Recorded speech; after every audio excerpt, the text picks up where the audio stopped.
Halo, kenalin kami dari kelompok 12 IoT kelas L dengan anggota Aufa Atarik, Muhammad Fikri Aldi, Astarina Syarifah, dan Christina Larsati. Kami bakal membahas tentang tata perundang-undangan menurut Undang-Undang Nomor 12 Tahun 2011.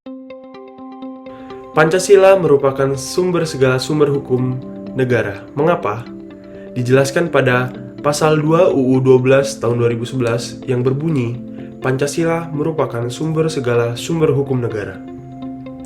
Kemudian, letak Pancasila ada pada tataran Stats Fundamental Norm atau norma fundamental negara, abstrak atau sumber hukum. Penempatan Pancasila sebagai sumber dari segala sumber hukum negara adalah sesuai dengan pembukaan Undang-Undang Dasar 1945 alinea keempat, yaitu ketuhanan yang Maha Esa, kemanusiaan yang adil dan beradab, persatuan Indonesia, kerakyatan yang dipimpin oleh hikmat kebijaksanaan dalam permusyawaratan perwakilan, dan keadilan sosial bagi seluruh rakyat Indonesia. Pancasila sebagai dasar dan ideologi negara, serta sekaligus dasar filosofis negara, sehingga setiap materi muatan peraturan perundang-undangan tidak boleh bertentangan dengan nilai-nilai yang terkandung dalam Pancasila. Pancasila tidak ada dalam hierarki peraturan perundang-undangan karena nilai-nilai Pancasila telah terkandung dalam suatu norma di Undang-Undang Dasar 1945.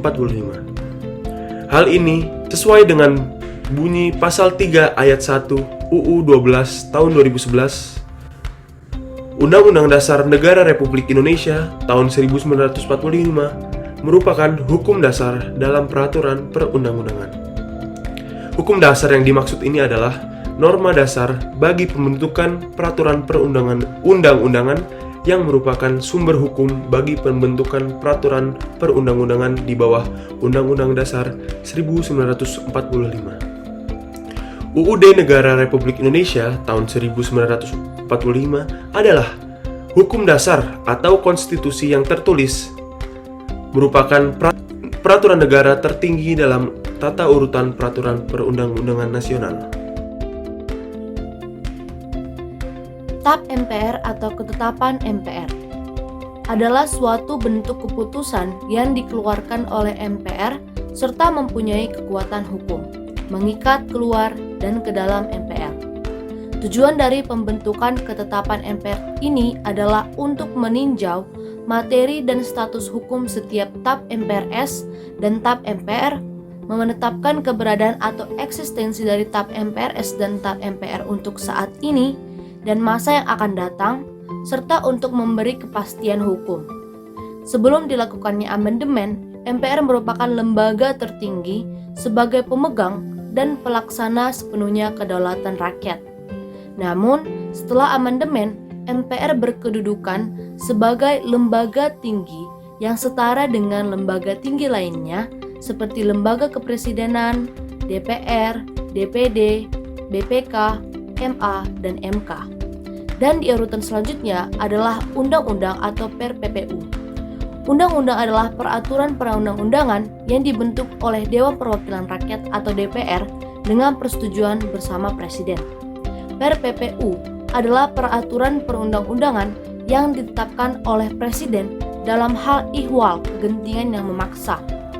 Mekanisme dari undang-undang atau PER-PPU sendiri adalah sebagai berikut.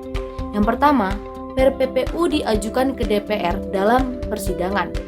Yang kedua, DPR dapat menerima atau menolak PER-PPU tanpa melakukan perubahan. Yang ketiga, bila disetujui oleh DPR, PER-PPU ditetapkan menjadi undang-undang. Namun, bila ditolak oleh DPR, PER-PPU harus dicabut dan dinyatakan tidak berlaku. Di sini saya akan menjelaskan tentang peraturan pemerintah dan peraturan presiden. Peraturan pemerintah adalah peraturan perundang-undangan di Indonesia yang ditetapkan oleh Presiden untuk menjalankan undang-undang sebagaimana mestinya. Di dalam Undang-Undang Republik Indonesia Nomor 12 Tahun 2011 tentang pembentukan peraturan perundang-undangan dinyatakan bahwa peraturan pemerintah sebagai aturan organik daripada undang-undang menurut hierarkinya, tidak boleh tumpang tindih atau bertolak belakang. Dasar hukum peraturan pemerintah adalah Pasal 5 Ayat 2 Undang-Undang Dasar tahun 1945 yang menyebutkan Presiden menetapkan peraturan pemerintah untuk menjalankan undang-undang sebagaimana mestinya. Kewenangan Presiden untuk menetapkan peraturan pemerintah adalah salah satu wujud dari fungsi Presiden sebagai kepala pemerintahan, yakni kepala kekuasaan eksekutif dalam negara. Sehingga dalam rangka menjalankan undang-undang, Presiden mempunyai kekuasaan untuk menetapkan peraturan pemerintah. Tahapan penyusunan peraturan pemerintah antara lain: 1. Tahap perencanaan. Rancangan peraturan pemerintah disiapkan oleh kementerian atau lembaga pemerintah, bukan kementerian, sesuai dengan bidang tugasnya. 2. Tahap penyusunan rancangan peraturan pemerintah dengan membentuk panitia antar kementerian atau lembaga pemerintah, bukan kementerian. 3. Tahap penetapan dan pengundangan. Peraturan pemerintah diterapkan oleh Presiden dalam pasal 5 ayat 2 Undang-Undang Dasar 1945, kemudian diundangkan oleh Sekretaris Negara. Peraturan Presiden adalah peraturan perundang-undangan yang dibuat oleh Presiden.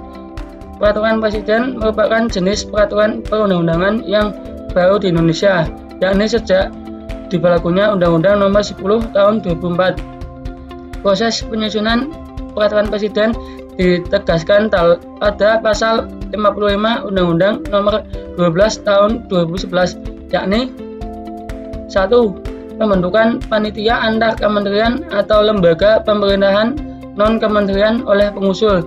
2. Pengharmonisasian, pembulatan, dan pemantapan konsepsi rancangan peraturan Presiden dilaksanakan oleh menteri yang menyelenggarakan urusan pemerintah di bidang hukum.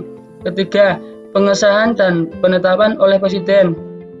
Di sini saya akan menjelaskan tentang perbedaan antara peraturan pemerintah dan peraturan Presiden. Antara lain: 1.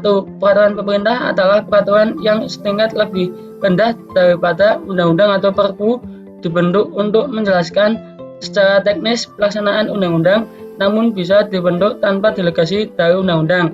Kedua, peraturan Presiden adalah peraturan yang setingkat lebih rendah daripada peraturan pemerintah, dibentuk atas kewenangan Presiden yang lebih detail, menjelaskan tentang peraturan pemerintah atau mengatur masalah penyelenggaraan kekuasaan pemerintah. Pengertian peraturan daerah dalam Undang-Undang Nomor 12 Tahun 2011 tentang pembentukan peraturan perundang-undangan dibagi menjadi dua pengertian, yaitu peraturan daerah provinsi dan peraturan daerah kabupaten atau kota. Pengertian peraturan daerah provinsi disebutkan dalam pasal 1 ayat 7 Undang-Undang Nomor 12 Tahun 2011 tentang pembentukan peraturan perundang-undangan bahwa peraturan daerah provinsi adalah peraturan perundang-undangan yang dibentuk oleh DPRD provinsi dengan persetujuan bersama gubernur. Selanjutnya, pengertian peraturan daerah kabupaten atau kota disebutkan dalam pasal 1 ayat 8 Undang-Undang Nomor 12 Tahun 2011 tentang pembentukan peraturan perundang-undangan sebagai berikut. Peraturan daerah kabupaten atau kota adalah peraturan perundang-undangan yang dibentuk oleh DPRD kabupaten dengan persetujuan bupati atau wali kota. Peraturan daerah. Pengertian peraturan daerah yang telah diatur dalam Permendagri Nomor 1 Tahun 2014, pada prinsipnya, peraturan daerah merupakan suatu produk hukum yang dibuat oleh pemerintah daerah setempat. Dalam Permendagri Nomor 1 Tahun 2014 tentang pembentukan produk hukum daerah tidak disebutkan secara spesifik mengenai adanya peraturan daerah provinsi dan kabupaten atau kota. Hanya secara umum menyebutkan bahwa peraturan daerah dibentuk oleh DPRD dengan persetujuan kepala daerah. Ini berarti kepala daerah dibentuk oleh DPRD yang bila di tingkat provinsi disebut dengan DPRD provinsi dan bila di tingkat kabupaten disebut DPRD kabupaten atau kota. Dengan persetujuan bersama kepala daerah yang bila di tingkat provinsi disebut dengan gubernur, bila di tingkat kabupaten disebut bupati, dan bila di tingkat kota disebut wali kota. Sekian presentasi dari kelompok kami, lebih dan kurang